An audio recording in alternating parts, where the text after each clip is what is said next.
friend. Welcome to the Jerk of All Trades podcast, where we are changing society one podcast at a time.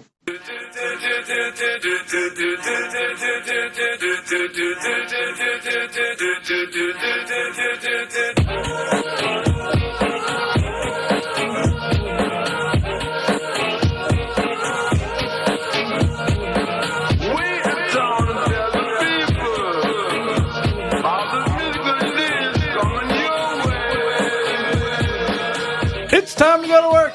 Jerk of All Trades podcast, episode number 30. We are live, baby. Ray, what's up, man? Oh, man, we have an absolutely awesome show, and we're going to be talking about something that's near and dear to my heart this week, and that is my favorite television show, which is Mr. Robot. So the Mr. Robot special coming at you, second segment. Yeah, it looks like F Society took over the intro of the podcast, so how dare they? How dare they?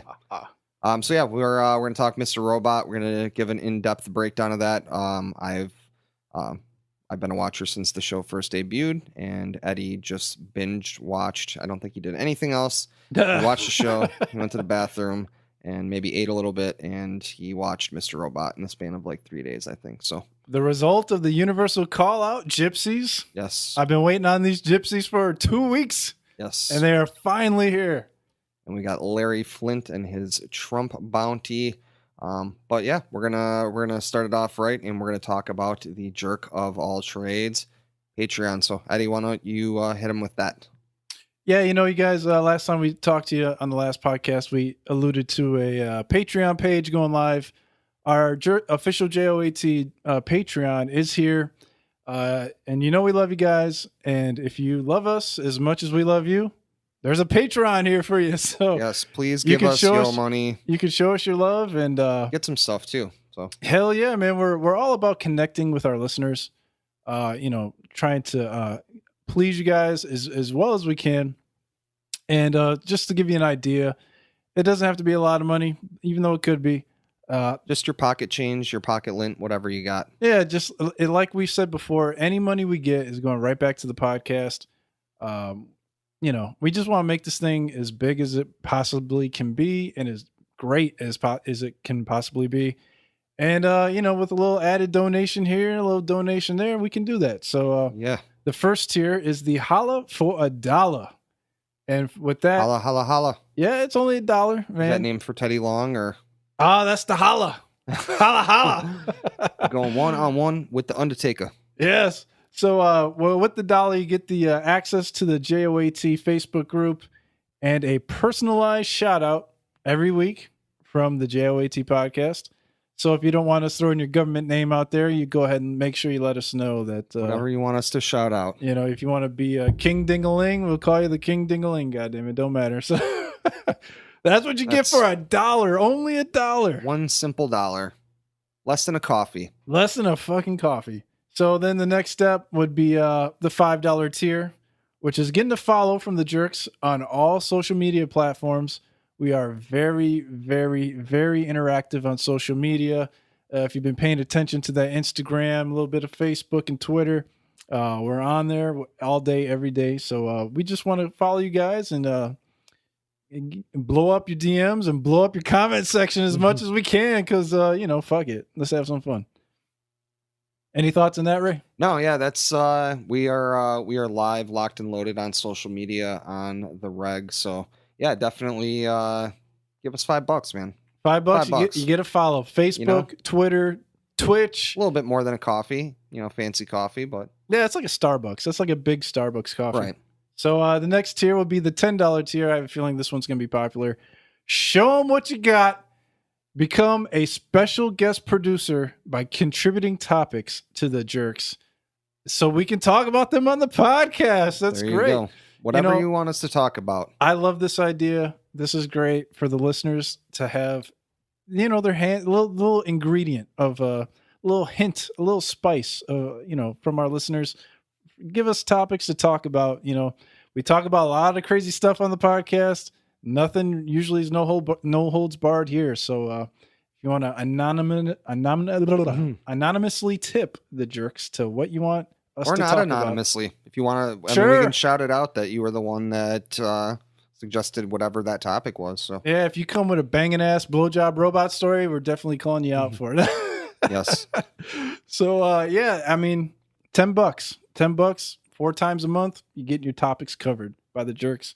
And then the next tier would be the $25 tier. Hang out with the jerks. This is probably my favorite one as well. This is a live 30-minute video session with the jerks via Skype, Google Hangouts, whatever you want to do, wherever you want to get it. What's the Apple one? FaceTime. FaceTime. We get it done. It doesn't have to be Skype necessarily, but you want to have a beer with the jerks, hang out with us via the video. We are here for you all day, every day. Yes, we are. And then the next tier would be the $50 tier.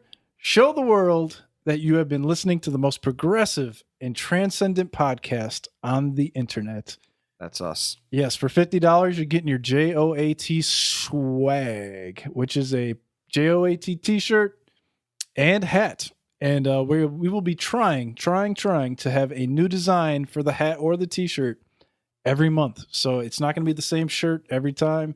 Could be a robot bang bus t-shirt. It could be a whatever fun topics Kendall Jenner cheese sandwich t-shirt. Oh god. You never know what you're going to get. There's so many great t-shirt designs. And you will be more than super impressive to all your friends that have no idea what the hell you're wearing on your t-shirt until you explain it to them.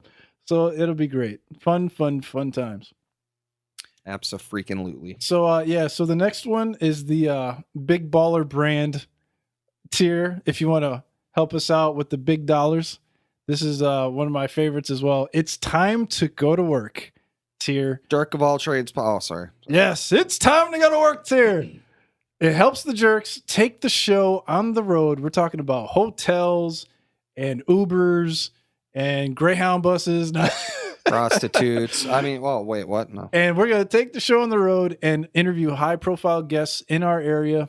So you're talking about, Wisconsin, Illinois, wherever we can go. That would be the depends on how many people donate money to us. I know. If this thing blows up, we'll go to California, Hawaii, wherever you want us to go. Wherever they have legal marijuana, we will go. Yeah. And if, and not to mention with all these tiers, you're also getting the lower tiers.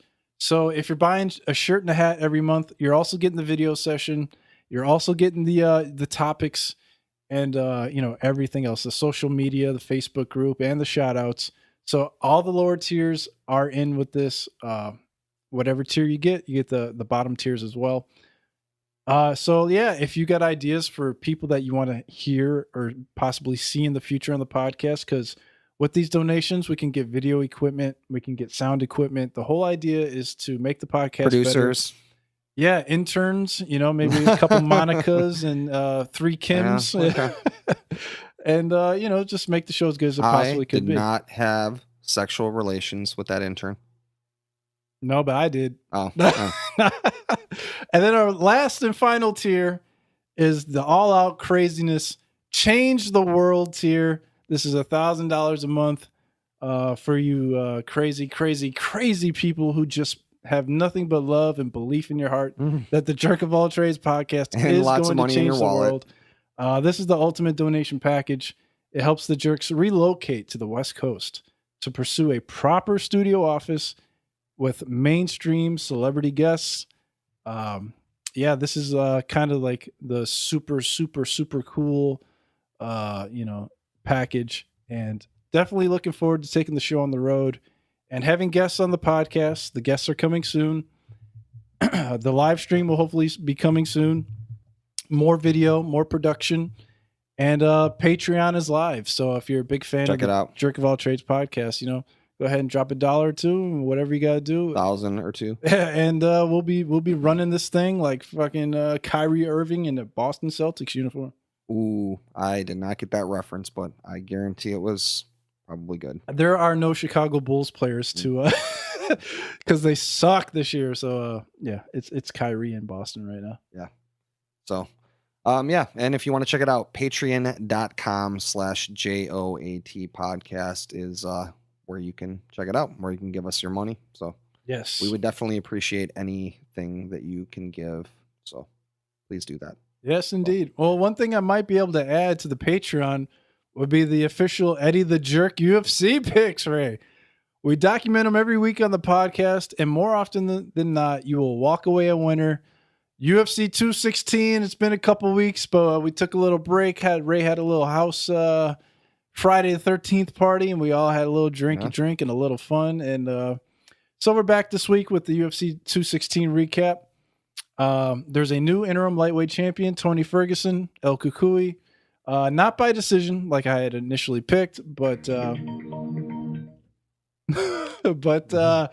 3-round, or not 3 rounds. He won by submission in the 3rd round. Close fight with Kevin Lee, not too shabby. No background music while they were fighting in their fight, but it's all good. I thought I had that muted. Congrats to Tony Ferguson. He's 10th Planet Jiu-Jitsu, black belt, trained by Eddie Bravo. Hopefully another potential guest for the podcast in the future. Hopefully Tony Ferguson will be fighting Conor McGregor in the very near future. Very impressive performance. He got taken down like I thought he would, and but he persevered. He did a great job, and he got the submission. So Tony Ferguson, no joke off his back. And then in the co-main event, Demetrius Mighty Johnson breaks Anderson Silva's all-time title defense record in the UFC with the most impressive submission I've seen in the UFC, a suplex into a flying armbar combination. If you listen to the podcast, your boy Eddie the Jerk picked Demetrius Johnson by armbar, but I did not see this flying suplex armbar coming. I don't even understand what that would be. I'm trying to understand that in my head. And it was nice. He had him. I have to check that out. He had him in like a go behind, right? In a waist lock, picks him up, lifts him in the air for to bring him back down. But when he lifts him in the air, he lets go of the waist lock, reaches up for the arm, and jumps onto the armbar. Nasty style. Impressive. Super nice. Super nice. Coast to coast for Demetrius Johnson. The wrestling, the scrambles, the striking. I don't think he really even got touched in this fight. I thought he went on the top of the cage, put a garbage can against his opponent's face and jumped off. The coast to coast? Yeah. He probably could, man. Demetrius Johnson is outstanding. So congratulations, Demetrius Johnson. Great job. Great work. And I'm interested to see who you'll be fighting next, my friend. And then last but not least, the Fabricio Verdum Derek Lewis fight got canceled. So not really much to say about that one. UFC 216, pretty entertaining night of fights. Hopefully they can get that Verdum and Lewis fight rebooked. But other than that, did all right. Went 2 for 2 on the podcast picks. Not bad. And, we'll be back for UFC 217, no doubt. Sweet.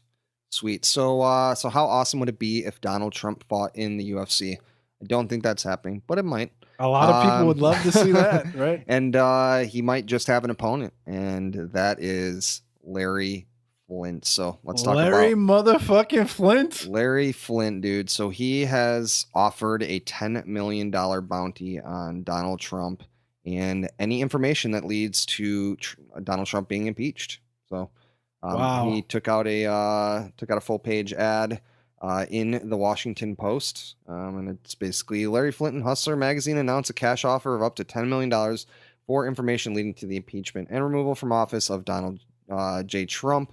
He set up an email. He's got a hotline where you can give all the information.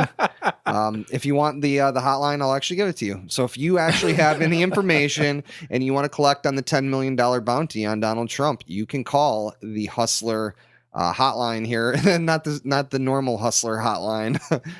This one is actually only exclusively used just for hot tips. Oh wait, no. Oh fuck. So it's 1-800-251-2714. You can also email Hustler tipline at lfp.com, I guess. Larry Flynt Productions. Oh, there you go. Yeah, I don't know. That's just a wild guess.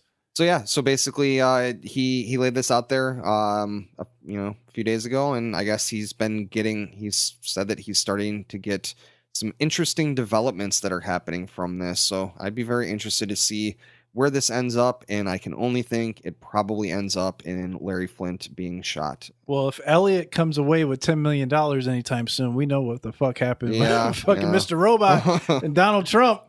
But this is crazy. Who thought that of all people, Larry Flynt would be the savior to all those Democrat soccer moms out there that just absolutely hate Donald Trump. Yeah. This is weird as hell. He's like, didn't he originate Hustler? Yeah, he's the creator of Hustler. Yeah, that's just so wild. You would think him and Donald Trump would be buddy, but I guess not. No, I mean, well, obviously, so Donald Trump, is a conservative or whatever. That's his character he's playing. Yeah. And Larry Flynt obviously is not that at all. He's been fighting for free speech his whole entire life. Very true. We talked about Hugh Hefner fighting for free speech. God damn. Larry Flynt has lived quite a life, and he has fought for that for his whole life. He was fucking shot, god damn it, and fucking paralyzed. So, yeah, Larry Flynt is kind of a badass. He actually did do this before October of last year. He had $1 million bounty for verifiable video footage or audio recordings showing Trump engaging in illegal activity or acting in a sexually demeaning or derogatory manner. So, yeah. You did it for Clinton too. Yeah, 998. There you go. That's the thing with him too. He doesn't care who it is. It doesn't have to be Republican, Democrat, whatever. He's not towing the company line. If you're the president, Larry Flynt does not like you. No, he does not. Let him do his goddamn thing. Sure. Yeah, I'm not mad at him. Yeah, I mean, Hustler was very, very influential. So, we talked about Playboy, and Playboy was, obviously, I don't know this to be a fact, but I mean, it was the first, I believe it to be the first widely, sure.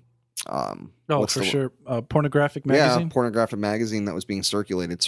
That was the word I was looking for. Oh, my bad. But yeah, Hustler obviously was quite a bit different than that. Hustler definitely took things a little bit more extreme. Playboy was very artfully done and airbrushed and so on and so forth. And Hustler was like, spread them legs wide open.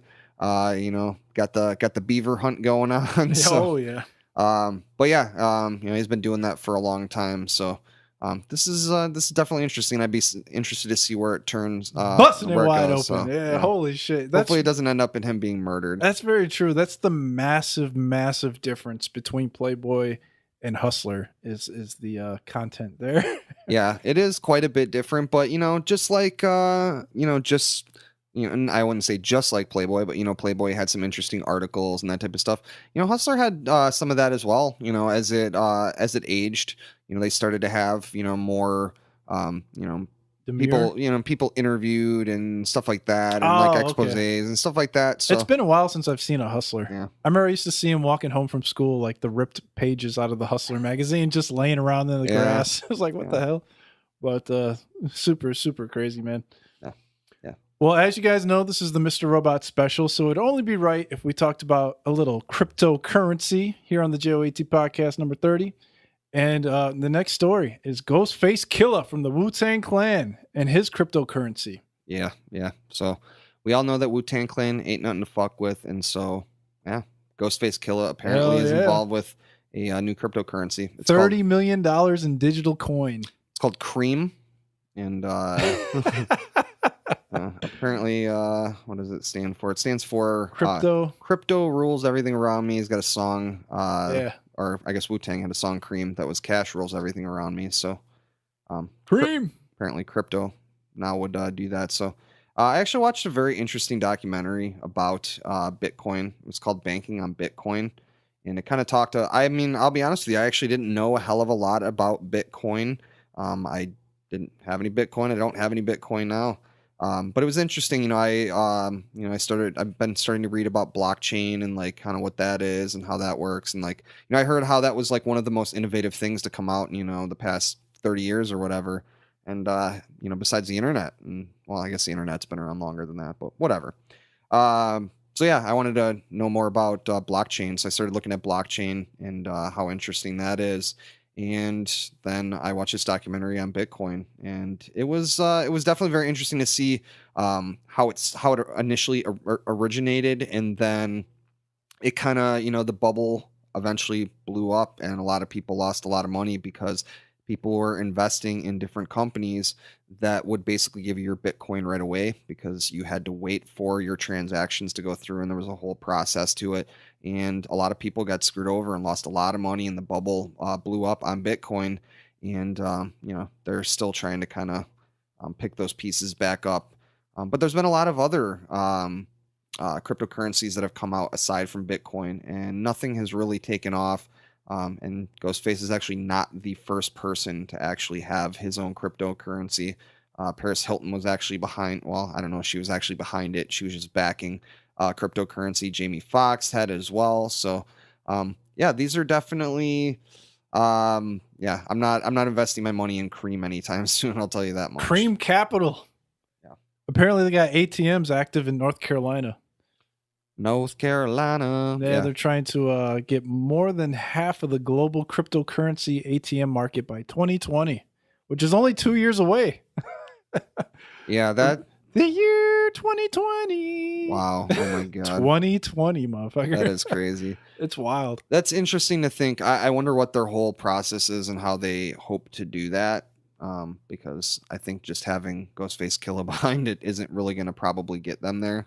Yeah, the cryptocurrency I'm not real proficient in, but I'm interested to see where it goes. The Federal Reserve can't be too happy about all this, but I think the whole appeal of the cryptocurrency thing is basically taking money and putting it back into the hands of everyone.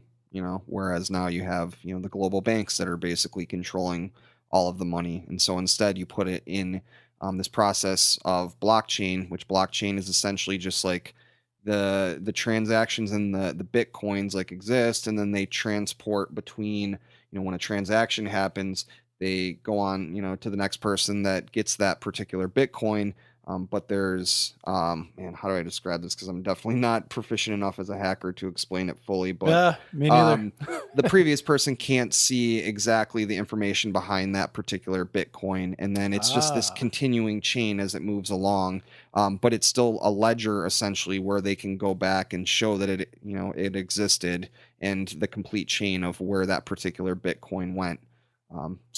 Anyway, boom, yeah. Ray dropping knowledge on you for the cryptocurrencies. But also Russia's in the game too now. Oh my God, launching their own cryptocurrency. They don't want to get left out, Ray. They can't leave Russia out, or else CNN get jealous. Oh my God.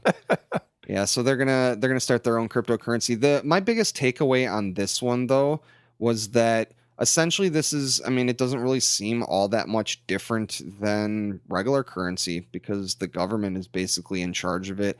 And one of the big things with Bitcoin is that you can basically earn Bitcoin by, utilizing your computer or whatever as like a server for these transactions that happen with Bitcoin. And you earn a certain percentage of a Bitcoin as you do that. And this is not going to allow you to be able to do this the Russian Bitcoin or whatever they're calling it. That's a little depressing, but they got to do something. They can't, if you don't change with the times, you get left behind. So I commend them for trying to change, but like you said, it's tied to the government, so you never know what kind of goofy shit is going to be coming along with it. They're saying over there in Russia, you can readily exchange digital coins for conventional money, although officials would reportedly require a proof of origin if you wanted to avoid a 13% tax meant to discourage money laundering and other dirty tricks. I don't know what the tax is in New York and Los Angeles, but 13% seems definitely fucking high. Yeah. Especially when you get into the thousands and thousands and thousands of dollars. Yeah. But there's no time frame on this, but we're definitely keeping our eye on it.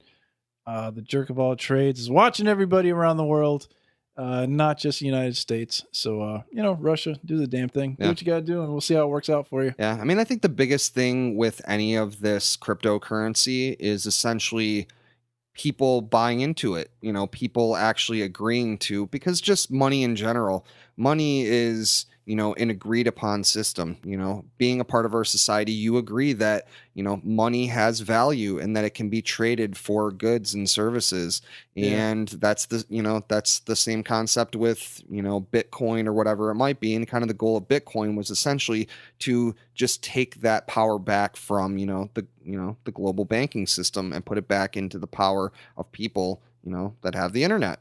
And I can definitely see the younger generations more open to it than anybody else. Oh, for sure, sure. Because it's definitely you can't even get your grandparents to use a debit card. No, your grandma is still writing a fucking check when she's at the grocery store. She's got definitely a giant jug of nickels still in the basement. Definitely not going to be using Bitcoin, and that's not who it's for. But I mean, that's the biggest thing, is getting people to buy into whatever your particular form of cryptocurrency is, and that being the predominant one, And I they have to show that they should be the preeminent cryptocurrency out there. And so I don't know. I guess we're yet to find out if that actually happens. It'll be interesting. Time will tell, Ray. Time will tell. Yeah. So as I said, Wu-Tang Clan ain't nothing to fuck with. And another thing not to fuck with is Eddie and his social media game. So Eddie, hit him up. Hell yeah. All day, every day. Instagram, Twitter, Facebook. Give us a like. Give us a follow. And of course, you know all about that JOATpodcast.com for weekly funny pics, show notes, and videos from our JOAT Podcast Video Corner. That is JOATpodcast.com. Make sure you hit us up at jerkofalltradespodcast@gmail.com. Anything you want to talk about, we're here open to listen to anything you got to say about the podcast or the topics or what you like, what you don't like, and what you love and what you don't love. So it's all good over here. That's jerkofalltradespodcast@gmail.com. And then subscribe, please, if you haven't already. iTunes, Stitcher, SoundCloud, Google Play, TuneIn. And while you're there, go ahead and leave a comment and a review. That would mean so much to us. So give us a 5-star review. Let us know you like the show. 5, 5, 5. Hell yeah. And then subscribe to us on Twitch. You never know when you're going to catch us on that Jackbox acting a fool on Twitch TV /JOAT podcast, twitch.tv/JOAT podcast. So that pretty much wraps it up for social media. And we'll be back. All right. Going to break. Hey, what's up, guys? Ray the Jerk from the Jerk of All Trades podcast with an offer just for you, the listener of the Jerk of All Trades podcast. Audible is offering a free audiobook download with a free 30-day trial to give you an opportunity to check out their sensational service. I've got a recommendation for you once you get your trial all set up, and that is Robert Anton Wilson's Cosmic Trigger, Volume 1, The Final Secret of the Illuminati. Trust me when I say you'll be declaring yourself a pope in no time flat. To download your free audiobook today, go to audibletrial.com/JOAT podcast. Once again, that's audibletrial.com/JOAT podcast to get your free audiobook courtesy of the Jerks. All right, guys, we are back. And we are talking Mr. Robot upon our return. So yes. So kind of a little background on myself and Mr. Robot. So I started watching Mr. Robot actually when the initial episode debuted, because I'm a hipster. Actually, the initial episode, I think they put it out online prior to it actually airing on USA Network. And so I watched that initial episode, and I was absolutely blown away by the show. Just everything that I love in a piece of entertainment and television show, just incredible. So just from the way that it's filmed, the integration of the music, showing, I think that it does one of the best jobs of showing mental illness and how debilitating that can be. I think they just do an awesome job with that. Its portrayal of, hacking and such, as I, kind of let on earlier, I know a lot about computers, but, I can't explain blockchain as well as I probably should be able to. But, I know quite a bit about computers, and, the portrayal is definitely quite a far stretch from, something like hackers from back in the day, and, CSI and all that kind of bullshit. So, definitely very realistic in that regard. And so, yeah, I was just absolutely blown away by the show, and I've been singing its praises since it first came out, and I've been trying to get people to watch it. And whenever I ask people if they watch it, they say, sadly, no. So, been trying to push it on many people, and I can't say that anymore. Yeah. So Eddie has now watched the show. May of 2015 it came out. Yeah. May of 2015. That was almost 2 years. Oh no, a little bit more than 2 years ago. Yeah. Yeah, season 3 just started up, and so yeah, let's kind of Really talk interesting about that. show. I just binge watched the fuck out of this for like the last 4 or 5 days. Yeah, I've been trying to. I really wanted to make it through the best or through all the episodes again. And It's tough. I They're got, pretty long, man. I got to. I think I'm like maybe 3 episodes into season 2. On my rewatch, so it's a really interesting show to go back and rewatch too, because and I'm sure you probably already assumed, but there may be some spoilers here, so Oh yeah. uh Spoiler so alert just so you guys city. know, But hopefully most of the people listening are Mr. Robot enthusiasts. right, correct, I would think, But we so. are all caught up. We're on episode 3. Not episode 3. I'm sorry. Season 3, Season 3, 2. episode 2. So I just watched that shit today. Yeah. So yeah, just absolutely love the freaking show. Just I think it's just Yeah, awesome. it was pretty good. It was pretty good. I enjoyed it as well. What are your why don't you give me just kind of Well, your it's not overall thoughts on the series? And it's not the greatest show I ever seen, but it's not the worst. It's really they're not interesting. putting that on the DVD cover. No, yeah, we got the worst JOAT reviews. Yeah, but that's all right. it's not good. It's not bad. It's whatever. Well, it's I'm not an expert in TV, so it's hard for me to say. Like, but there's some things I enjoyed and some things I didn't enjoy as much. Yeah, I think some of the biggest complaints that come from people for sure are there can be a lot of slow moments, especially in the second season. The initial portion of that can be a bit slow, but Eddie and I kind of talked about it earlier, and kind of the reason behind that is, the show's basically about 2 things. It's about hacking, and it's about, the F Society stuff, and it's about bringing down, the initial season, right? Bringing down Evil Corp, eliminating all of the world's debt essentially, and just freeing everyone from those chains. And then yeah, Elliot is dope. The first season it kicks off with the first episode of the first season mainly kicks off as a background for the main character, Elliot Alderson. Elliot is dope. He's really quiet. He's really into himself and what he's got going on. Super smart, super intelligent guy, and can figure it all out within a matter of 47 minutes. He's a master fucking hacker. He's like MacGyver on steroids, not like literal steroids, but like computer steroids. Yeah. So, and he can make anything happen at any time. He just needs the tools and the fucking Wi-Fi, and you're toast. Well, yeah. He's he's got the other portion of that is Elliot, and Elliot's mental faculties, and Elliot's issues, and probably not a great podcast guest, Elliot. He doesn't say anything. No, he doesn't. He laughed genuinely in the newest episode when he was talking about himself and Darlene building the Kevin McAllister snowman, and I was like kind of racking my brain. Moment. I was trying to think of another moment where I genuinely saw him seem happy, and there's not really a whole lot of those moments in the show. He's very brooding. He's very introverted. And you basically, I think one of the most brilliant things about the show, and what I really like, is the way that you, as the viewer, the way he incorporates you, and he talks directly to you.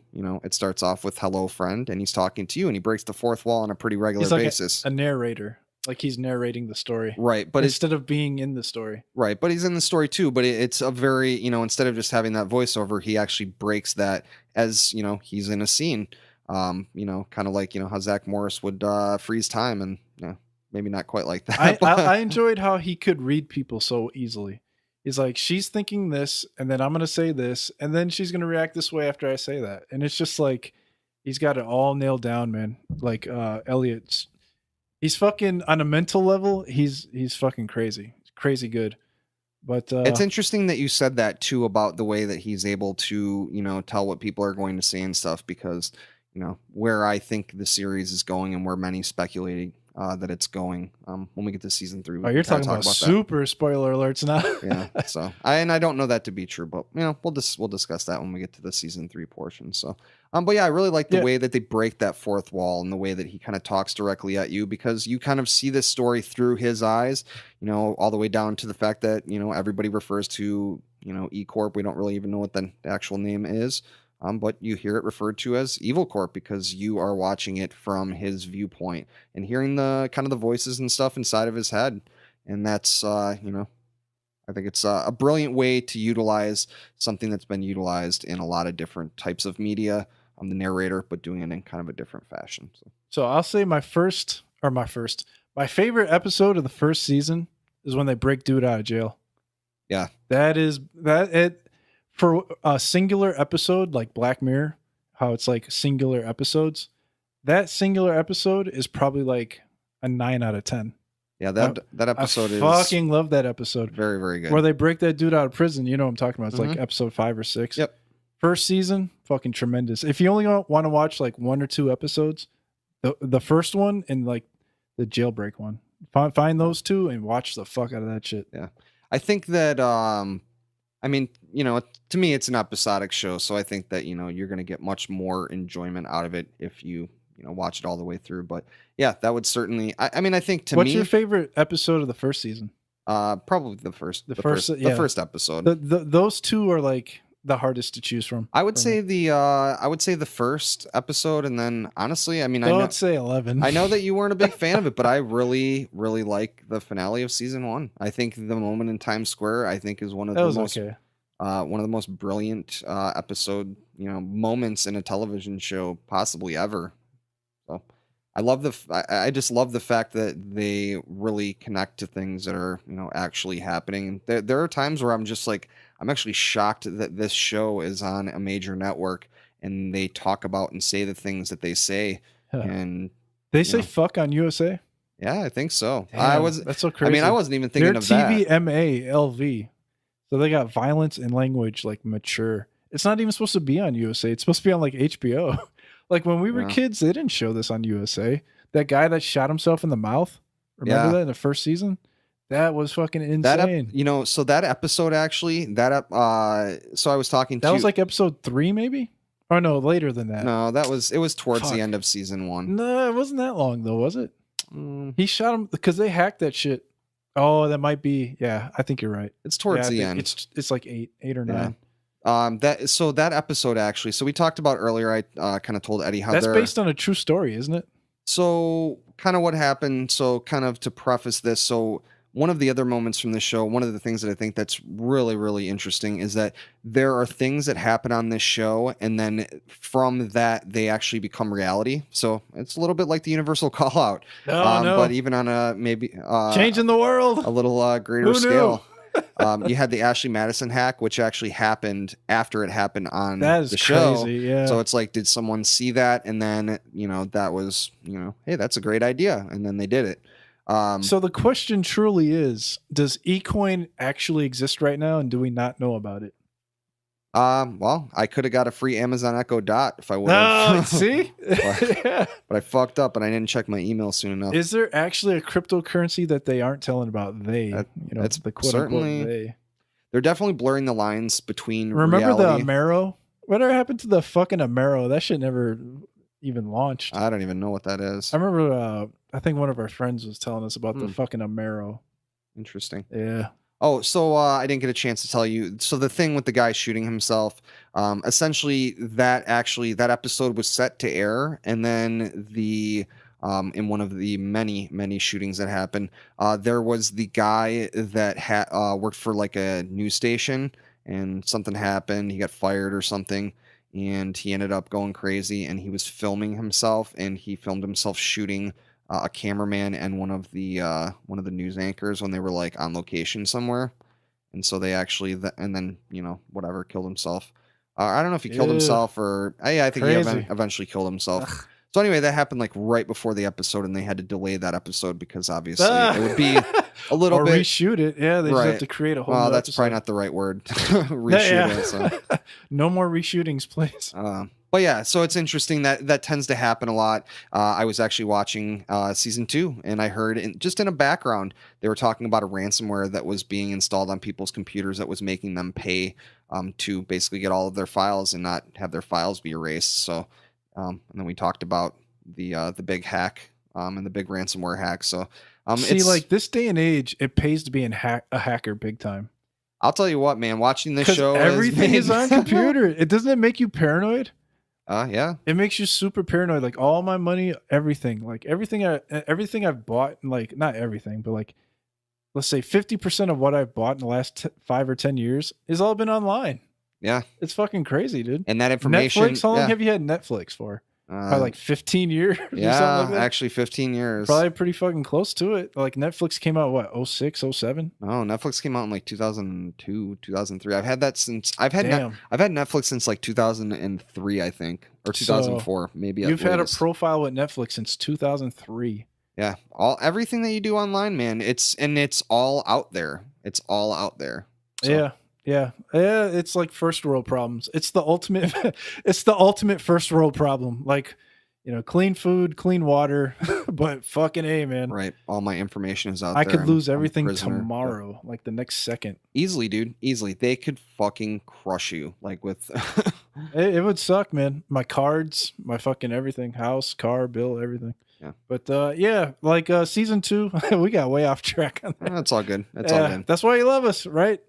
But yeah, season 1 ended. No one wants us to just sit here and just talk We're about not every really single, giving too many spoilers. I think we gave more spoilers on the Black Mirror one, but that's cool.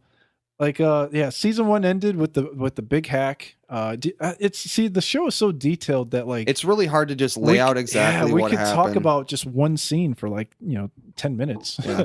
So yeah, I mean the big thing basically with season 1 is essentially showing Elliot and his fractured psyche, and then also they're going to basically try to F Society, which he's a part of, the hacking collective. They're going to basically erase all of the world's debt, and they have a whole plan in place for that. And along the way, you basically find out that Elliot, that Mr. Robot that he's been talking to, that he met on a train at the beginning of the show, is actually his dad. Yeah. It's his dad, and his dad's dead, and it's basically just this fractured portion of his psyche that he is talking to, that he's created to do all of these evil things because or perceived evil things, depending on we don't know which if way they're you're evil looking at. for sure. Yeah, they haven't really explained. No one is really no one's really truly a good guy or a good guy or a bad guy. Sorry, it's like Republican and Democrat Ethan. Democrat Ethan's like the quote unquote good guy. I'm sorry. Why do I keep saying Ethan? You called him Ethan. You called him like Edgar. You called him like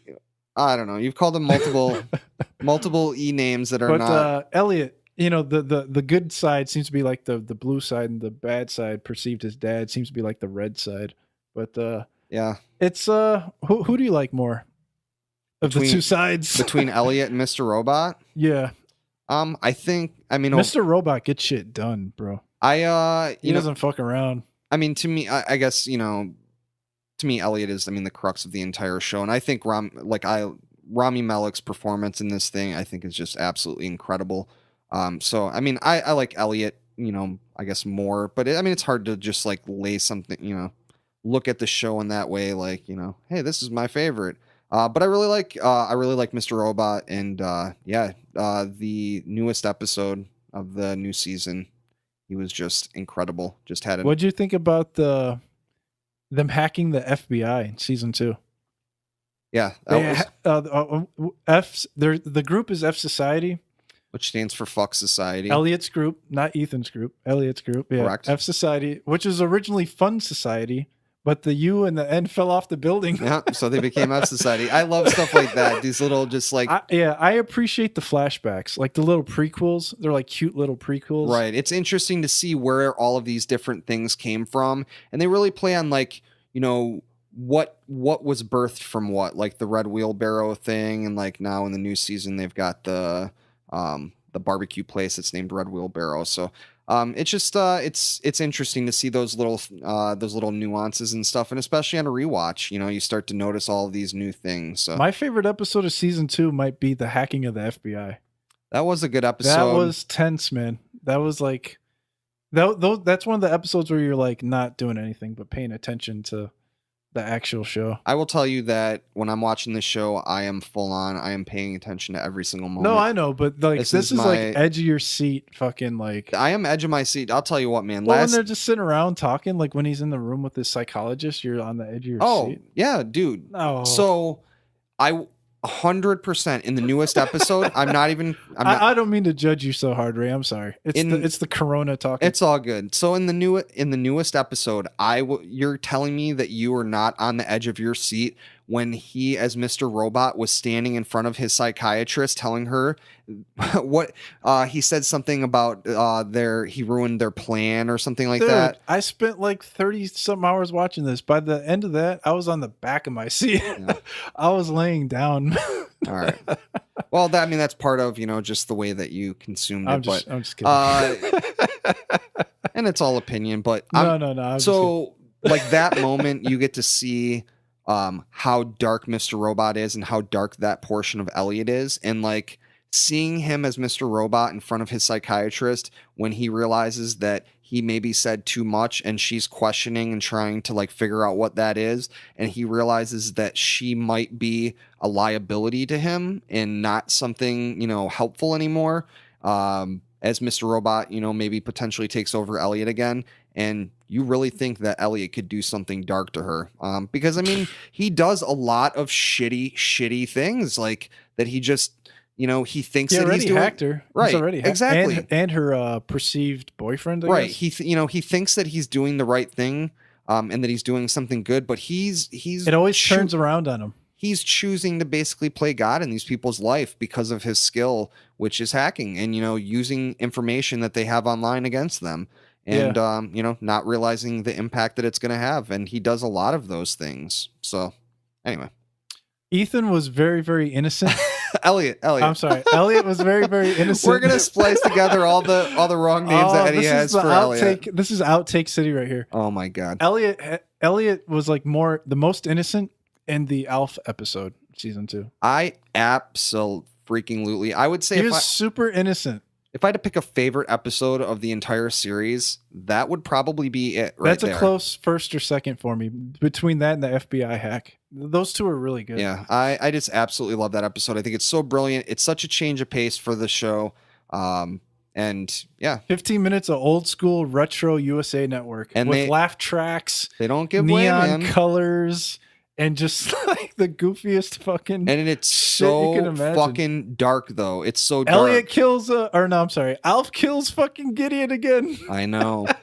Just the way they tackle the things. Alf touch was tremendous. I fucking loved it. If you would have told me that Alf would be guesting on Mr. Robot when the show first started, I would not have believed you. So good. It was very interesting to see the reaction of people online because usually every season, actually, I don't know if during season 1, but during season 2, I spent a lot of time on the Mr. Robot Reddit because after every episode, people are speculating, people are talking about different aspects of the show.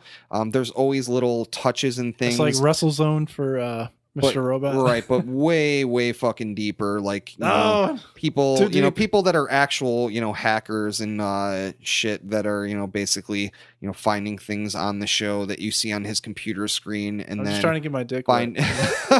That's so yeah, it's I spent a lot of time online, so it was interesting to see the reaction to that, and a lot of people didn't like it, but quite a few people did really like it and saw what a change of pace it was and how innovative it was. And I thought that it was, I can't think of another show that did something quite like that and did it so convincingly and still kept it within the world that they were creating, because I think that that's one of the really good things about Elliot in the way that they're displaying his mental illness, is that it does give you a chance to do things like that, to kind of change things up, because you're seeing things from his perspective. So, you don't always have to, be so on the ball with, stuff. So yeah, I definitely, that if I had to pick a favorite episode, that would probably be the one. I hope Darlene doesn't get locked up, man.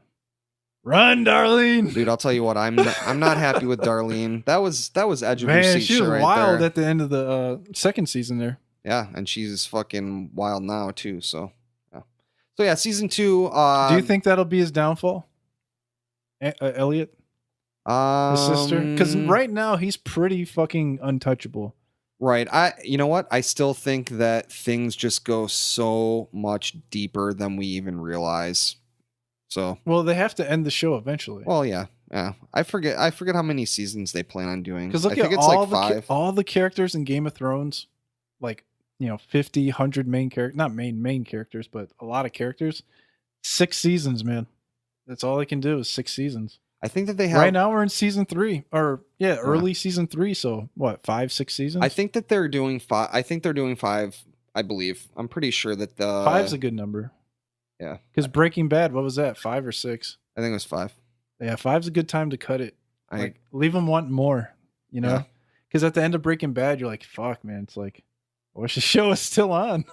Yeah, and that, you know what, and that's the thing too with the show, is that it's kind of going to have to change directions a little bit, and I'm very interested to see how that goes for people, because Well, usually don't they incorporate new characters, like a new main character? yeah, I mean, you've Yeah. got new characters. You've got the guy that works for Yeah, black dude with the afro for a while. Craig Robinson from season 2. He was good. You Yeah, I had, enjoyed him. well, you got Tyrell, but he wasn't nowhere to be found in season 2. Yeah, that was another thing. Stacy was really Stacy's my girlfriend, by the way. She Hi, was, Stacy. she was Great party. She was very upset that Tyrell was not in the second season all that much, because Dude, she liked his character quite a bit. Yeah, he was nowhere to be found. And then, like, with the FBI thing, there was a cliffhanger with the 2 friends of Darlene. Trying to find their names here. Moby, DJ Mobley, and the Indian girl, I believe. Yeah. Or, I'm sorry, maybe Middle Eastern. But anyways, they got away. Like, Trenton. Yeah, Trenton. Thank you so much. Homeboy DJ Mobley got caught by the fucking FBI, and homegirl she doesn't disappear, but like nothing happens. Like, she sees a black car and that's it. And then, like, they meet up in the credits of the end of season 2. Nothing was ever explained. Well, yeah, she's like gone into hiding, basically. They're both in hiding in that. Yeah. The black dude, his best friend from the Romero. prison. No, Oh no! Oh yeah, yeah. prison. Yeah. With Craig the Robinson. with the dreads. No, the dreads. Oh yeah. The Homeboy. yeah, the rapper dude. Yeah, the rapper guy. He shows up and he's like, "Y'all know what time it is?" And they look at Time to him. go to work. Yeah, that's what I was thinking. I was like, "What the fuck?" No. End of season 2 is probably before the podcast. I'm assuming. Joey Badass. Joey Badass. Badass. Yeah, who's Joey Leon. Badass. Yeah, they're. Leon. I guess they're working. Mobley and Trenton. They're working at like a Lowe's or like a Walmart or some shit. Yeah.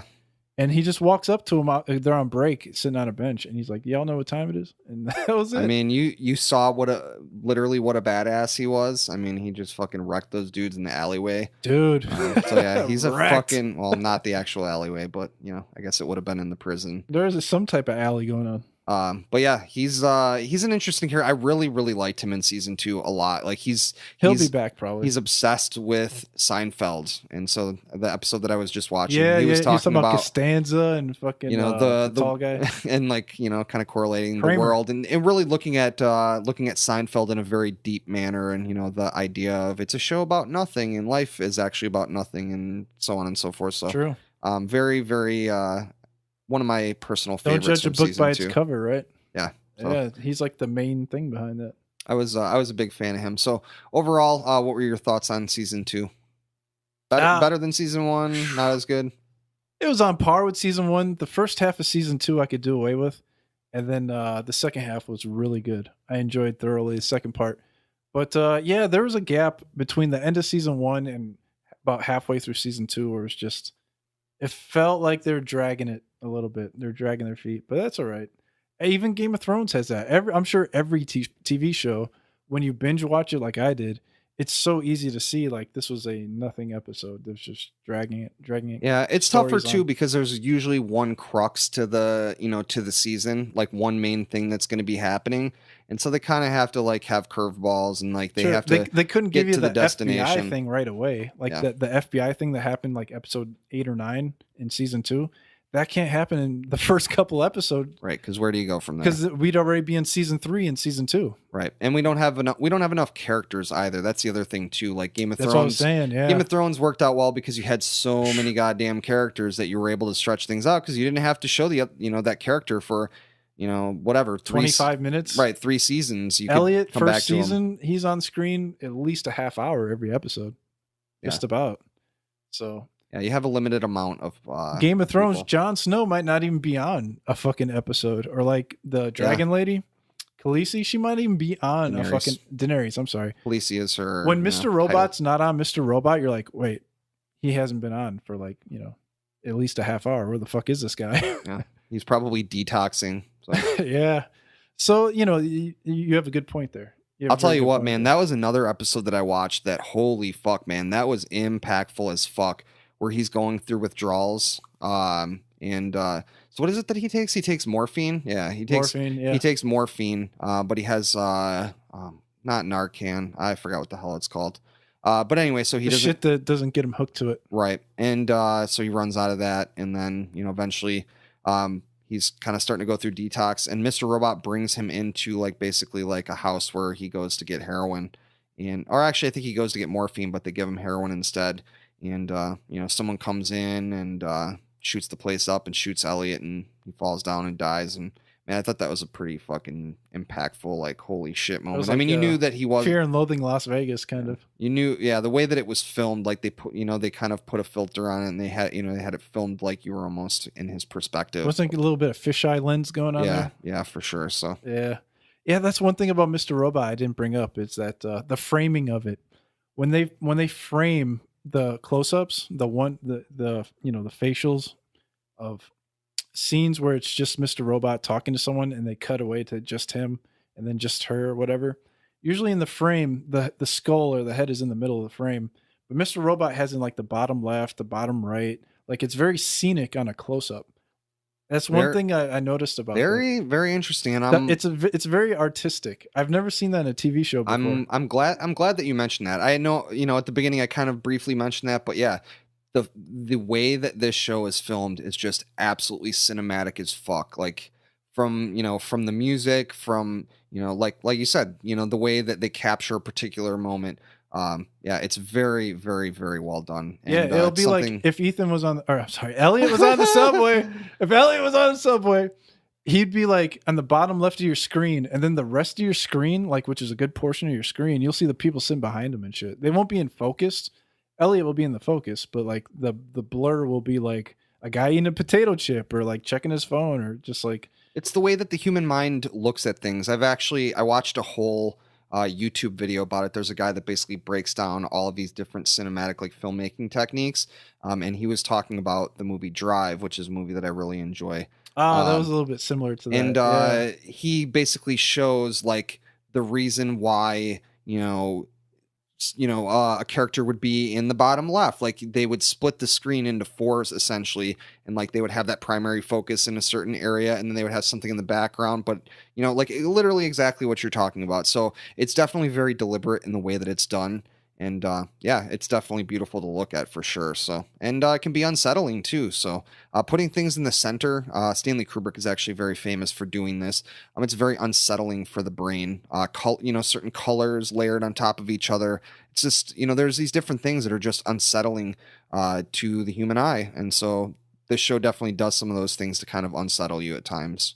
Damn. So craziness. Well, yeah, I guess as a whole, not the best show I've ever seen, not the worst show I've ever seen. Yeah. But it's pretty good. I enjoyed it. What are your thoughts on season 3? I'll probably continue to watch all the way through to season 3. I mean, like, I don't know if I'm going to watch every week, but at some point I'll definitely try to catch up with. This season has been an absolute barn burner so far. It has been good. Like, I am interested in number 3. Like, number 3 is like maybe a can't miss. There is one of the most shocking moments that I've seen on a television show in recent memory in the newest episode. So where that girl gets the beat down. Yeah, sort of. Or shot in the head. Man, the violence on women. Holy shit. Yeah.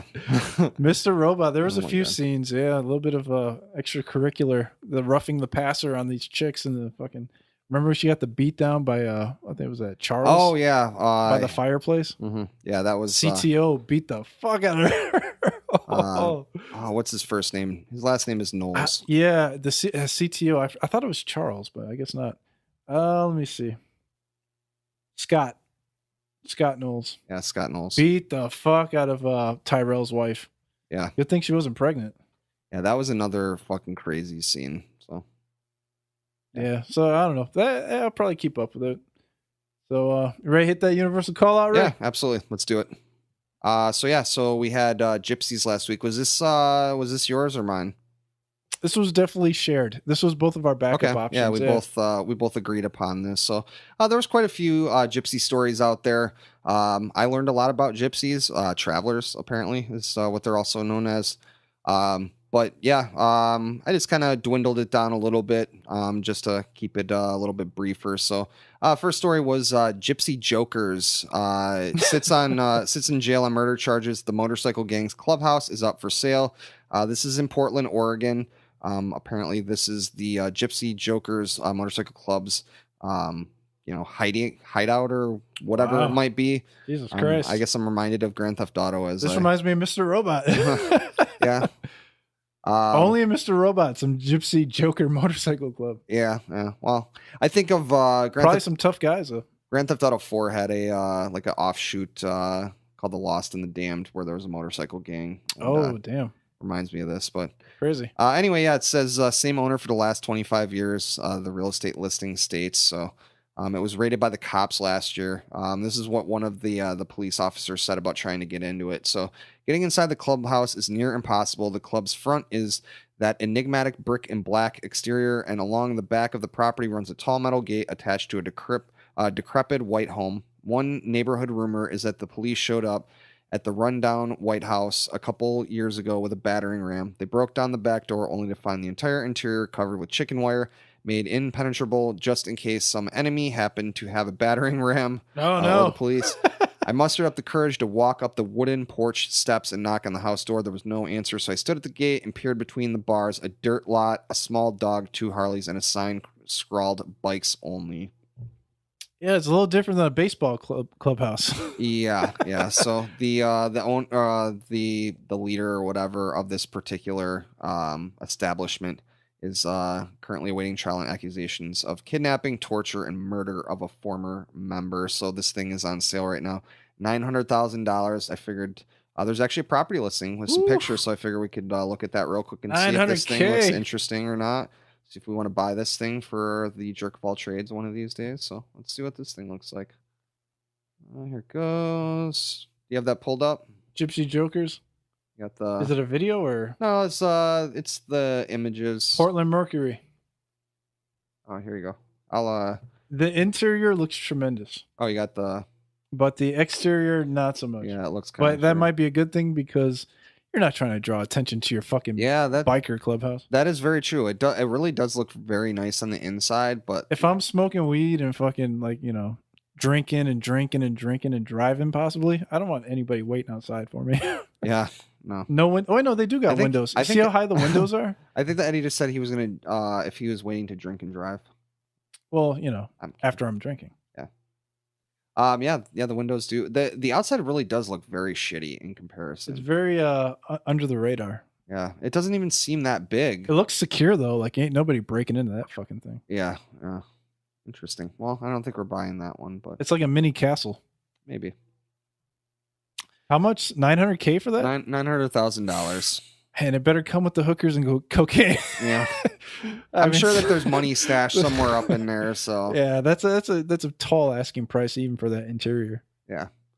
So we had that, and then the other story that I wanted to talk about was this is a story from The Guardian. It's about the outrageous portrayal of gypsy culture.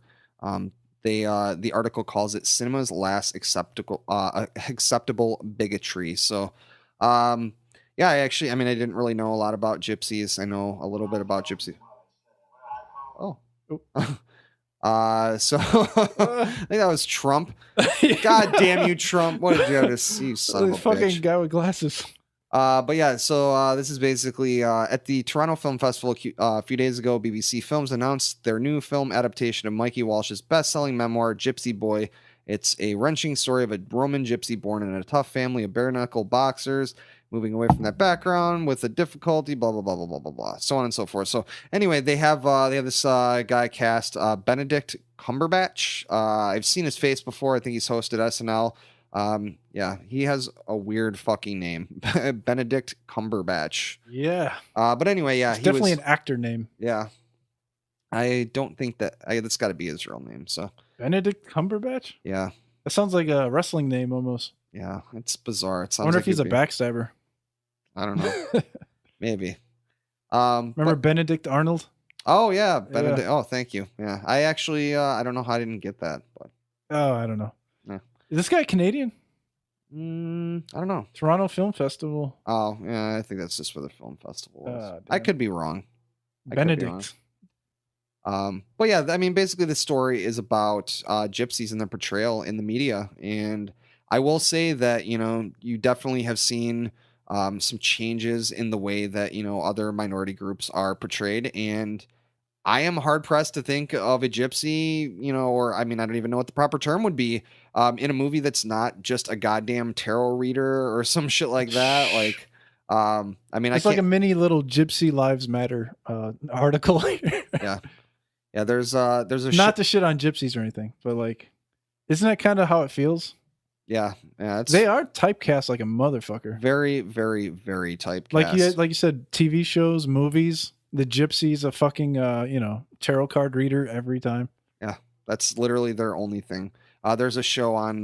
They can't play soccer or baseball or like they can't be like a normal fucking person. Right. They're just always what gypsies are, I guess. Gypsies are, I don't know. Have you known any gypsies? Because the percentage of population, I don't think so. Like for gypsies, has to be quite low, I would imagine. But like, there's been some gypsies in the UFC. Has there? Yeah, there's been two of them that I think two of them. I don't know. I think their nickname was Gypsy at least. Junior Dos Santos' nickname is Gypsy in Brazilian, and there's a fighter. I think his name was John McGuire. That was he was from like Central Europe or something. But they said his religion was gypsy or some shit like that, maybe. I don't know if it's a religion, but like he classified himself as like a fucking gypsy and he just lived out of his fucking backpack and shit. Weird. Crazy, right? So gypsy's kind of like being homeless, maybe? I mean, they also call them travelers. I mean, I think that was, the way the lifestyle was back in the day. It's like being a nomad, sort of. Yeah, like a drifter. Yep. Yeah. Like a drifter, man. Yeah. But yeah, so, the other aspect of this is what they call whitewashing. So we've seen that happen quite a bit. Probably the most famous example that I can think of is in the movie Short Circuit. Oh, but that guy was funny. Fisher Stevens as that is true though. As the fake Indian guy when, because there was no Indian guys that they could have gotten Short Circuit. So what was his ethnicity? He's a white guy. That was a white dude? Yeah. Oh my god. Fisher Stevens. Dude, I'm gonna have to watch that. Short Circuit, both of them or just the first one? I don't know if he's in the second one, but the first one for sure. Probably for sure, yeah. Yeah, but Fisher Stevens, is wow, I did not know that. He was a white guy, man. Oh, that guy's funny as hell too. Yeah. So it's two white guys, not just one white guy. Yeah. So but yeah, fucking Hollywood douchebags. I saw in have you ever seen the movie Aliens before? Wait, the original Aliens? Well, there's Alien is the first one, and there's Aliens. Probably not. I saw a fucking M. Night Shyamalan Signs that had an alien in it for like 7 seconds. Oh, that's right. Remember, I forgot that you don't like Alien. But anyway, the second Aliens movie, there's a character in it that is basically like a tough Mexican chick, and she was white. I found out she was white. I was like, what the fuck? Like, I had no goddamn clue. Like, this chick was white. I want a refund. Give me my money back. So, yeah, this has been happening in Hollywood all the way back to blackface, honestly. Remember Tropic Thunder with Robert Downey Jr.? Yes, I do. Yeah, he had blackface for that movie. Sadly. I actually saw that Do you think he was poking fun at movies like Short Circuit and probably Aliens? Probably. Could be. I have to say, I remember I saw that movie in the theater, and I absolutely hated every moment of it. Tropic Thunder? I did not find that movie funny at all. 9 out of 10 for me. Oh my god! Go watch Tropic Thunder, and then let us know how much you fucking loved it. Yeah, don't do that. That's like one of my favorite movies of like really 2008. Yeah, for sure. Wow, no wonder Tom you didn't Cruise like Mr. Robot more. Tom Cruise in that fucking. Oh my god, he was so funny. That was so cringeworthy to me, dude. So funny. Wish I could have turned the movie off in the movie theater when that happened. We gotta have like a poll for Tropic Thunder. Sure. Did you like Twitter or Facebook or something? Did you like Tropic Thunder? Yes or no? No, there's only two options. It's either yes or hell yeah. No, we'll have a second option. Hell yeah! I tried to turn it off when I was in the movie theater. But no gypsies in Tropic Thunder, unfortunately. No. So, but yeah, I mean, it's sad. So, they're portrayed poorly, and a lot of times when they're cast, they're not even cast by someone who is actually a gypsy. They're cast as, whatever, some white dude. So maybe Asian or something. we see Mexican. this happen all the time. I guess in the new Star Trek, they had Khan was played by some white dude, and so yeah, it just keeps happening. So let's stop doing that. God damn it, guys. Yeah, we're all the same though. Deep. I mean, when you peel back the layers, we all originate out of fucking Africa way back in like the year 0 and shit like that. So I wouldn't say it's the year 0, but In the year 0. yeah, it's crazy. We are all related, and we all come from the same fucking continent. So it's crazy to even. It's unfortunate we have to deal with the whole racism shit, but yeah, somehow it happened, and we have to deal with it. Here we are. We have to deal with it. Let's figure it out. God So, damn it. yeah, just be cool to people. That's kind of like just how I try to do it. Be cool to people. Just be cool to people and hope they don't fucking stab you in the back. No matter what their ethnicity is. Like Benedict Arnold. Like Benedict Cumberbatch. Yeah. Isn't that weird? His name is Benedict, and is he fighting for him or is he shitting on him? I don't think he's really said anything. I think he was cast in another role like this too, and he actually ended up backing out of it. That's good. That's good. But I don't think he backed out of this one. So. Damn. See, the money's got to play a big deal now. Yeah, money, money, money, money. If you're giving me $500K to be a Mexican, I'm fucking there in a flash. I am 15 minutes early with donuts. There you go. So there you go. Fucking another one in the books, my friend. Yes. So let's hit the home stretch and the video corner. JOAT video corner. We got some good ones this week. I promised Ray I wouldn't watch them beforehand. All right. So are these in order right now? Yeah. So we got. Are you gonna play audio or you want me to play it? I'll play audio. Okay, turn it up. All right. So this is Tony the Tiger is back. So before we play this one. So in our episode where we talked about Tony the Tiger being sexually harassed by furries online, Twitter, I talked about Tony the Tiger and the commercials that they made with Tony, in which he was, his cartoon version was talking to hookers and such things. So this is Tony the Tiger talking. Oh, you found it. It's Tony the Tiger talking to a hooker. So here we go. With this, you can ride the baloney pony. You can have it. Something about the baloney pony. Oh. Tony the Tiger's macking with a breakfast. Oh, look at that milk. Oh, she took a big ass bite out of that shit. Oh my god. She took it right in the face. Great. Oh, here she goes. Oh, they're getting down and dirty now. She needed some Frosted Flakes. She got so a he could cereal. frost those flakes. Oh. So is this like Viagra cereal? So Frosted She Flakes. made sure she wiped her chin at the end of that shit. Huh? Tony the Tiger and Frosted Flakes. Hilarious Bring out the video. tiger in you. Hilarious. So yeah, so it's animated Tony the Tiger. Make sure you check out the video corner for that. Seriously. Giving some inspirational speech to this hooker so she can get her job done. Get the job done. So. Oh, I thought the guy had some cereal too. Like made him fucking super hard. Oh, I don't think so. But... No, I at the end it kind of seemed like a Viagra commercial. Yeah. Because she was wiping her chin and shit. Yeah.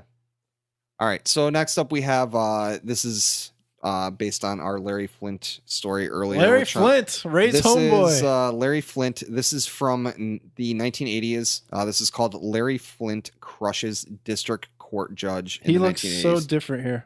All right, so here we go. You made it on the record, but I'm telling you what I said.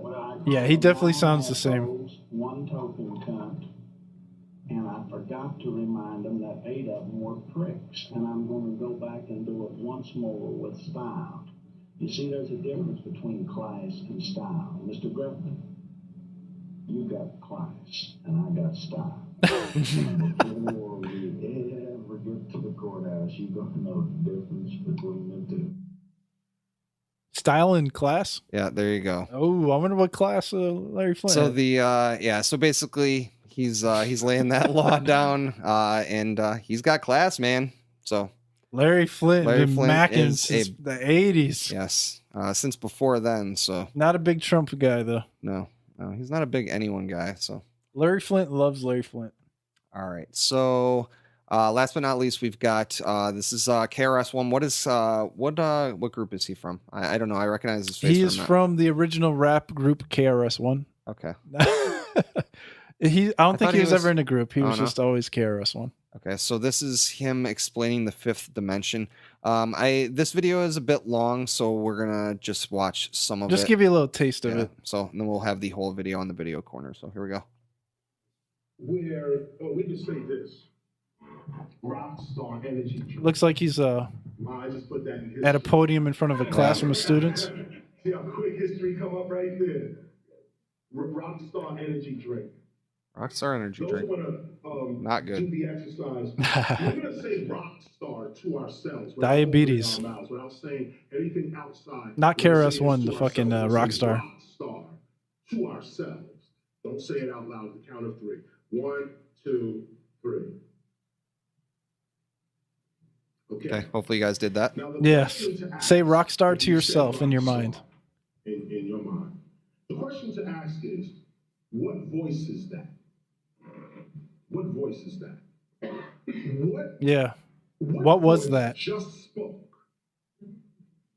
You just said rock star without moving your mouth at all. The voice inside your head, man. Yes, indeed. Mr. Robot style. You on top of saying rock star, you heard yourself say rock star. How can you hear yourself say rock star and no vibration of sound has happened? See, sound waves. What sound actually is. No sound waves. Neural impulses. Memories in the soul. The only thing you take with you after this life is your memories or your knowledge, your experiences. That's the only thing you take.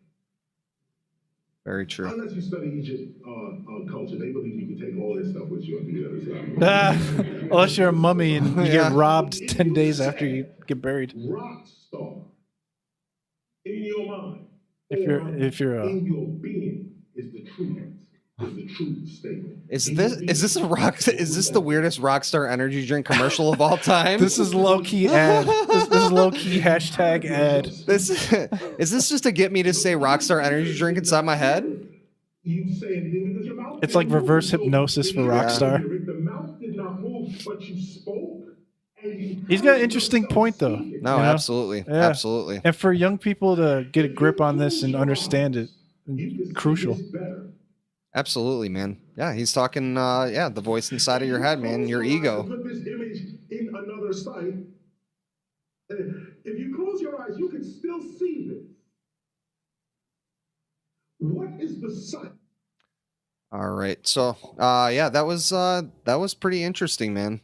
Yeah, he goes deeper and deeper into I'm later in the video, but yeah, he was just going on with that rock star there, but he's got some really valid points there. It's a very thought-provoking video. Yeah, I definitely want to watch that whole thing. Yeah, KRS-One is a great speaker. His raps are very similar to how he speaks on his motivational speaks. I would love to have him on the podcast one day. That'd be dope as fuck, man. Absolutely. It seems to me like he's a really good guy. Just like all around good guy. Yeah, he's definitely got a positive vibe, and he's trying to introduce some kind of deeper concepts to people, and doing it in a very palatable way. So absolutely, yeah, he's one of the most intellectual rappers like in the history of rap for sure. KRS-One, socially conscious hip hop, I would always call it. Yes, that is like right on the button. Yeah. Yeah, cool video, man. I guess that wraps it up. And then let's go to the video corner on the website if you want to check out the rest of that. Yes, absolutely. Yeah, do check that out. We'll do InspiroBot, and then we'll randomize. All right, let's go, Ray. Ray. Hit the road. All right, you ready? InspiroBot, you want to go first, or you want me to go first? You can go first, bud. Okay. All right. Boom. On Sunday morning, whatever you might have sodomized can't be unsodomized. What's the picture? It's like inside of a cave or something. I'm not really sure, but fuck. You say it again? On a Sunday morning, whatever you might have sodomized can't be unsodomized. So tomorrow, I gotta make sure on Saturday night. What if it's Mr. Robot though? On Saturday night, I gotta make sure that I do not sodomize anything. And It could have just happened in his mind, like Rockstar. yeah, I could just have a dream of sodomizing something, and and it's unsodomized because you never actually sodomized it in the physical form. Oh, I think this is telling me that I cannot unsodomize things. Nah. So I think this is talking in the physical realm. If I sodomize something, on Sunday morning, I'm going to wake up and I'm going to realize, fuck, I can't undo that. I just stuck my D in the B and I can't take it back. So somebody's having a hard time pooping on Sunday morning. So hashtag add sodomize. Yes. Oh, boy. That's funny. Yeah. Oh boy. So I don't think mine is going to be as good as that. All right, it might be. But But you got? I got some guys jumping off a balcony. Looks like into maybe some water in the jungle there, like rainforest type deal. And it says, "Would you be happier if ghosts would turn into idiots?" Question mark. Ghosts are kind of idiots. It's hard to say. But you know what? I'm not happy. You find out that they're ghosts all along. I right. see dead people. There you go. This one could go with the sodomizing. By the way, I didn't get a chance to say that when I talked to Eddie yesterday about Mr. Robot real quick, Eddie likened it to The Sixth Sense. And I was trying to ponder that, and I was trying to understand. And then I realized that it was the twist. But I was talking with my girlfriend about it. She's like, but that has ghosts in it. Like, Mr. Robot is just because his brain is broken. So, anyway. Cool. Inspirobot for the win. Inspirobot with tying it together. So sorry, I totally interrupted you there. No, that's all right. Do you want another one or no? Sure, let's do another one. All right, I got some guys like wearing some cool socks and some really nice shoes. And it says, accept that you're faced with certain death. And don't forget that you might get what you want. So there you go. You might get what you want, even though you're going to die. I have a really bizarre one. I've actually not seen this style one before. They must be coming up with new ones. So it's a gray background. Yeah, that's what I noticed about Inspirobot. There's a lot of, they're coming out with that new stuff. On the left-hand side, it's larger black print. It says, don't think about lovers. And on the right, there is a partitioned off black section that almost looks a bit like a cell phone or something. It's completely black. It's got a border around it. And then it says in small white font to the left, whatever it takes. There you go. I'm not sure what any of that means, but there it is. By any means necessary. Yes, whatever it takes. So let's randomize this shit. Yes, sir. That randomizer, universal call out time. Don't forget to check us out at joatpodcast.com. And we will be there for you on the video corner, on the blog spot, everything and anything you need. joatpodcast.com. We'll always be there for you. So we got, what we got? 10, 15? Let's do 10. All right. Here we go. All right. You know what? I'm going to go. This one's got a couple repeats and I don't love it. So we finally broke it. Yeah. I had a feeling this was going to happen eventually. See, Inspirobot was able to change. Like this randomizer has been able to change. Yeah. We're going to have to find a new one. All right. I got, here's a layout. We're going to have to get a hat. We're going to have to take my hat off. And we need a new website. If put some names in the hat. If you got a better one for us, definitely let us know. Or yeah, any listeners, if you got a universal call out, but you can't cheat. Yeah. So we got criminals, prostitution, pigs, rabbits, banana, volleyball, windmills, spinning, pigeons, or railroads. Criminals would be a little easy, I would think. Banana? Oh, fuck. I just lost it, so I guess we're going with banana because I didn't remember the rest of them. So. Sure. Bananas! All right, bananas. Let's do it. Universal call out. We'll be back next week. Nothing special planned at the moment, but look forward to hearing from you guys. And we got quite a few fun topics that we might throw out there. So yeah, we're loaded. We got topics for days. So stick with us, and we appreciate you listening. Absolutely. All right, we love you guys. We're out. Bye.